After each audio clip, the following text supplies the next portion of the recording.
بسم اللہ الرحمن الرحیم۔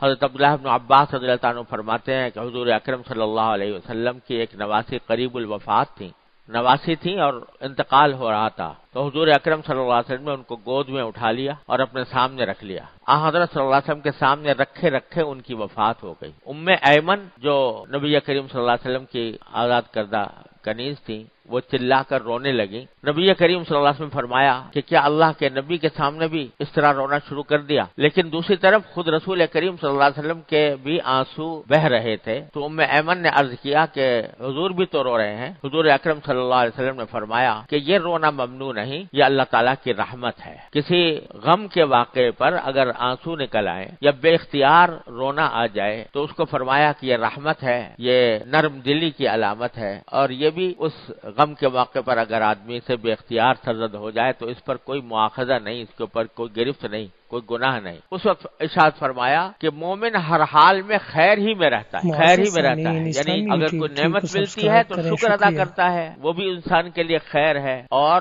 اگر کوئی تکلیف پہنچتی ہے تو بے اختیار جو آنسو نکل آئے ان کے اوپر کوئی مواخذہ نہیں، لیکن اللہ تبارک و تعالیٰ کے فیصلے پر راضی رہے، اس پر شکوہ نہ کرے کہ اللہ یہ میرے ساتھ آپ نے کیا کر دیا، اعوذ باللہ، اس قسم کی بات نہ کرے۔ لیکن اگر خود سے آنسو نکل آئے، رونا آ جائے، تو اس کے اوپر کوئی مواخذہ نہیں۔ حضرت عائشہ صدیقہ رضی اللہ تعالیٰ عنہ فرماتی ہیں کہ حضور اکرم صلی اللہ علیہ وسلم نے عثمان ابن مظعون رضی اللہ تعالیٰ عنہ کی پیشانی کو ان کی وفات کے بعد بوسہ دیا۔ اس وقت حضور اکرم صلی اللہ علیہ وسلم کے آنسو ٹپک رہے تھے۔ حضرت عبداللہ ابن مسعود رضی اللہ تعالیٰ عنہ سے ایک دن فرمایا کہ تم مجھے قرآن کریم سناؤ۔ میں نے عرض کیا کہ یا رسول اللہ آپ ہی پر تو نازل ہوا ہے اور آپ ہی کو سناؤں؟ حضور اکرم صلی اللہ علیہ وسلم نے ارشاد فرمایا کہ میرا دل چاہتا ہے کہ دوسروں سے سنو۔ نبی کریم صلی اللہ علیہ وسلم خود تو تلاوت فرماتے ہی تھے، لوگوں کے سامنے قرآن کریم تلاوت فرماتے تھے، نمازوں میں تلاوت فرماتے تھے، لیکن چاہتے تھے کہ دوسرے سے بھی سنوں تاکہ سننے کی جو عبادت ہے وہ بھی حاصل ہو، اس لیے فرمایا کہ میرا دل چاہتا ہے کہ دوسروں سے سنوں۔ تو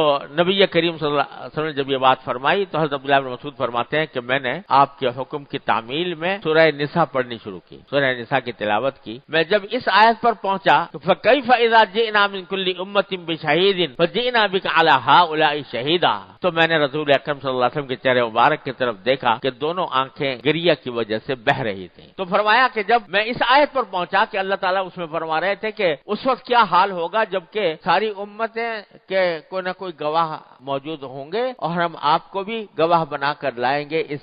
ان لوگوں کے خلاف جن لوگوں نے آپ کی دعوت کو رد کیا تھا۔ تو رسول کریم صلی اللہ علیہ وسلم کی دونوں آنکھیں گریہ کی وجہ سے بہہ رہی تھیں۔ رقت قلب نبی کریم صلی اللہ علیہ وسلم کی اس منظر کا تصور کر کے جب رسول کریم صلی اللہ علیہ وسلم کو گواہ بنا کر پیش کیا جائے گا۔ یہ بات ثابت ہے نبی کریم صلی اللہ علیہ وسلم سے کہ مختلف اپنے عزیز و قریبوں کی وفات کے اوپر آپ نے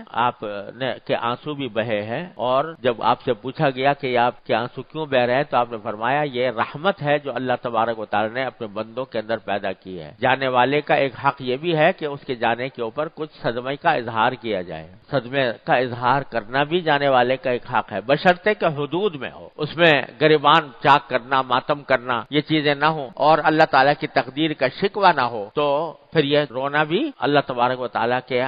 ہاں اس کے اوپر نصیبے کی کوئی مواخذہ نہیں۔ کچھ عجب نہیں کہ اس پر اجر ملے، کہ مسلمان کو جب کوئی تکلیف پہنچتی ہے تو اس تکلیف پر بھی اللہ تبارک و تعالیٰ کے ہاں سے اجر ہوتا ہے۔